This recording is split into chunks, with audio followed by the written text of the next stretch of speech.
QWER with T.B.H. That's what we're going to be listening to today. Why am I showing you this screen? Well, I want to give you a quick bit of background before we get into this, because this has been a really interesting topic on this channel, the whole QWER thing. So I checked out that first song, Discord. That was the first song I'd heard by them. And there was a whole conversation that led into it where I kind of wanted to know more. I had very legitimate concerns about how I felt about this kind of thing. I was like, this could be a great thing if it's inspiring a change in the way that people think about music. It's, you know, I love pop music. You know, I've got no problem with pop music, but if it's inspiring a growth in what Korea treats as pop music, you know, breaking some of the stereotypes of, you know, the way K-pop has become very samey for quite a long time now. If it's bringing something new to the table, if it's encouraging young musicians, that's great. But if it's just a mass-produced thing parodying musicians, that's bad. As a general, most of the comments seem to be very positive. I did this video down here where I sat down and I talked about my feelings about this for like 25 minutes,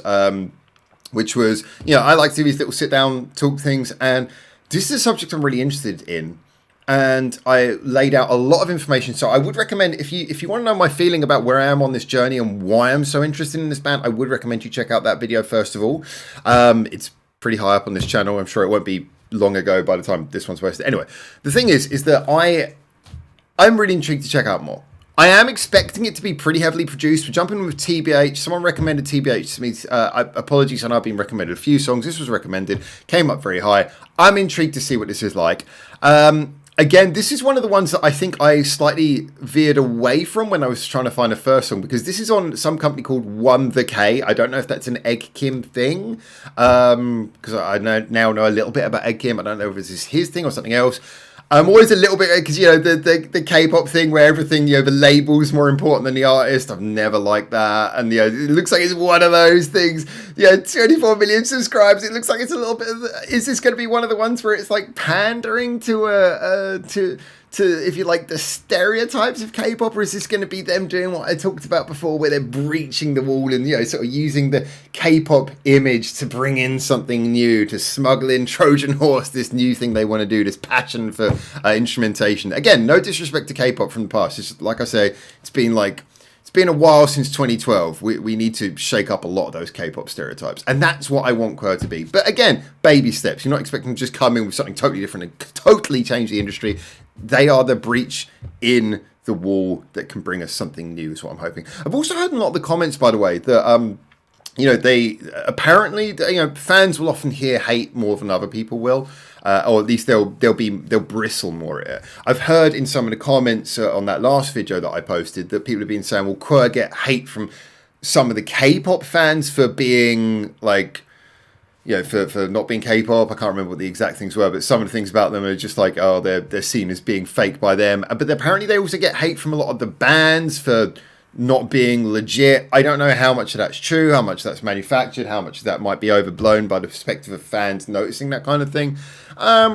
Everyone gets hate. Success always gets hate. If you're successful and if any way you're different, you get hate. I do hope QWER are everything that I'm... Yeah, I got my fingers crossed. I'm hoping, you know, for me, a lot of what made me feel positive about them is the feeling that it seems like, I mean, maybe I was swayed by hearing that Egg Kim was inspired by Botched Rock, but Botched Rock, like I say, I'm not a big anime person, but the reason I took to that was because it is so real. You know, it's got a lot of funny stuff in there, but it's a very real depiction of how this kind of thing works. I've heard so many conflicting things about QWER, so at this point, let's just listen to some more music, I guess. So this song's called T.B.H. We'll jump in with this, see what we think, and yeah, I'm expecting it to be fairly K-poppy, but I wanna hear a little bit of their shine, a little bit of their difference coming through. Let's go. Ah, yes, the classroom. Another one of those typical music video tropes. You're an artist, Harry.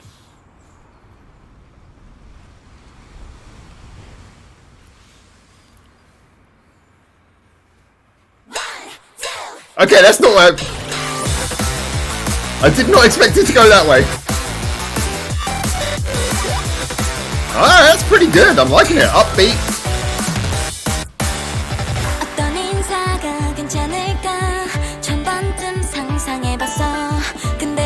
This already sounds much more like a J-rock song.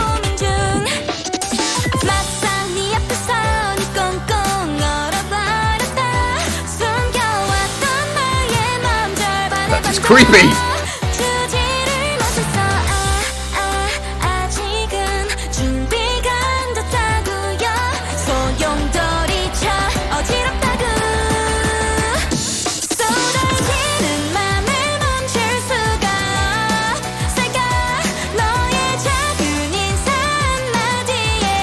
Yeah, the vibe of this is very fun. Oh, and you got a rooftop. You are definitely trying to be a J-Rock band in this video.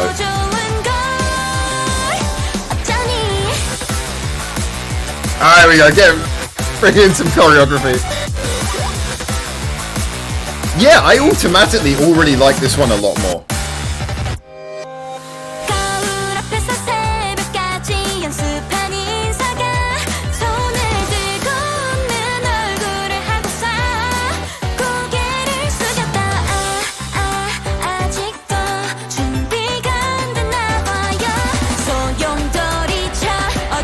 Was that a rock?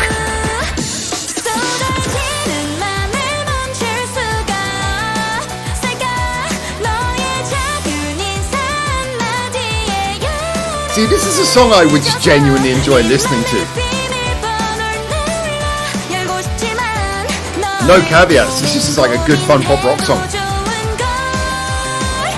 Bridge time.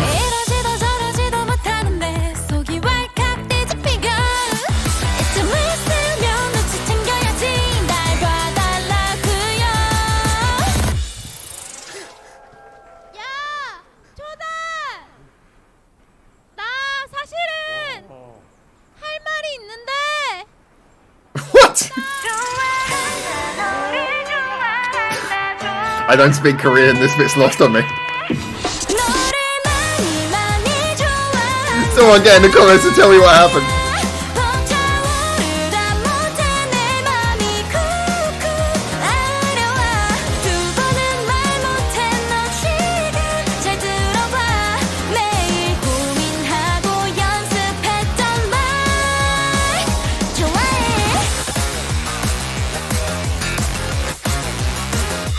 I love that synth bass line there, that's really cool.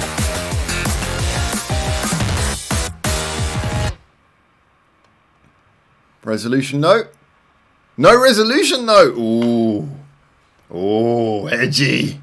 Ending with an unresolved chord. Oh, edgy. Aww. I feel like there's a story running through this that would be good for me to get to know better. So I can understand that. It was creepy when she just stuck her pencil out. So if someone does that, if you're sitting there and someone just looks at you and holds a pencil towards you, you're like, no, no, no, no, no, no. Anyway, so much about it. Again, I'm going to... That's a nice scene in of itself. I know that we kind of like got that situation where there's a lot of things that the discussion around QWER is obviously quite large. There's a lot of things where people say, I've heard people talk about, oh, do they really play their instruments, blah, blah, blah. I don't care about any of that. Let's just talk about this as a song. Let's give complete benefit of doubt, good faith argument about how I feel about this song. Like I say, as a song, I really enjoyed it. I really liked it. I thought they were very charming and cheerful as well. They carried themselves with a good sense of humor. The high school setting did feel very much... I don't know enough about whether this is used as stereotypically in Korea. I guess it probably is. But it definitely reminded me a lot of like sort of like things like Love Trip by Peggy's. You know, those kind of music videos. And then they got a rooftop in as well, which is one of like these stereotypical gold mines of Japanese J-rock music videos. Every upcoming band has to have a music video on a rooftop somewhere, preferably a high school one if possible. In fact, yeah, Love Trip by the Peggy's had that too. It goes up onto the rooftop there as well. Starting to wonder, is this a homage? So this had a lot of the calling cards of a J-rock song, and it was much more, without comparing it side to side with Discord, it just felt much more upbeat. It felt much more raw as well. It had a very sort of nice raw feel to it. What was interesting is that I felt nothing in this was so musically complicated that I would yeah, I mean, they, from everything I know, they're at least competent musicians. I'm not expecting them to be virtuosos. I have no doubt that just from looking at them miming in the video, I'm pretty sure they could play everything there. So I think we can drop all of the pretentious stuff about, oh, I don't know, that's beyond them. I think they can play everything in that song. There was nothing complicated going on there. It was just a good, simple, straight rock song, clearly designed for musicians who were more about making fun, catchy, engaging melodies than twiddling a guitar solo out. And it felt that way and it played that way and it came across well. The production helped. Like I say, the production kept it feeling quite raw. There wasn't too much flowery excess that could get it, feeling like it's not, like it's not really a band song. I did like how the refrain included that kind of like synth bass, the saw bass sound, that sort of harsh, low bass synth sound, which was playing, actually it was EQ'd in the middle quite well, but that was playing over the top to give it a little bit of grit in the refrain. That was nice. I'm all for that kind of thing.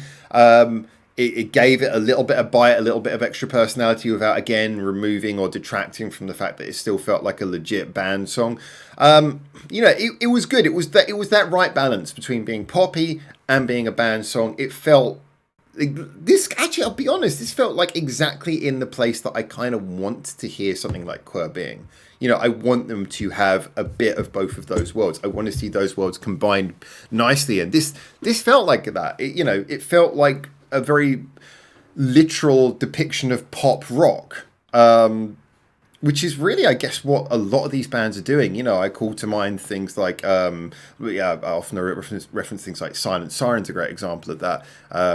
They were one of the bands who've been doing this for the longest and most successfully, having poppy attributes in their songs and, really leaning into the pop, but still being a legit band.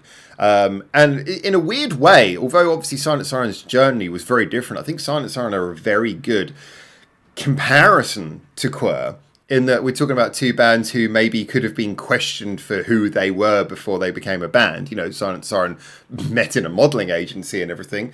They could both be questioned for that. They both have a writer who is essentially speaking the extra member of the group who just instead stays quiet and does the writing. I'm of the understanding Ed Kim writes their songs. I might be wrong on that, so correct me if I am. They got all of these things going on. So I think Silent Siren's a good comparison. And I've always been very defensive over the fact that I think Silent Siren's a very legitimate group. And I think a lot of the things I feel about that do seem to extend over to QWER. I think just QWER have got such a massive amount of popularity that they're under more scrutiny. But this song, I would listen to this. I had fun with it. The bridge, I don't know what was happening with that spoke bit, but the spoken bit looked quite fun. So let me know in the comments what was going on with that. This is the sort of thing, like I say, it's rock music with a slightly bubblegum edge, the sort of thing I would gladly consume more of. If more of their music's like this, I'm in for it. Discord, I was like, okay, I'm interested. It's pretty good. I could enjoy some of it. This, TBH, this is an example of a song where I'm like, yeah, I actually really want to hear more of that. I could go for an album of this. I could definitely go for an album of this. No problems. So yeah, get in the comments. Tell me what you think. So far I've liked both of the songs, but if TBH is the more representative example of what QWER are doing, then sign me up. Yeah, I thought this was a ton of fun. Really enjoyed it. Anyway, those are my thoughts. As always, get in the comments. Tell me what you think. I'm sure we're going to have a long discussion about this whole QWER thing. This is going to keep going for a while, I'm sure, but I'm enjoying it. And again, I'm very honest on this channel. I don't follow anything if I'm not genuinely interested. Let's give them a like. I'm following this. Come follow it with me. Get in the comments, have a chat, until I hopefully see you very soon in Japan for the next one of these. For now, ciao, ciao.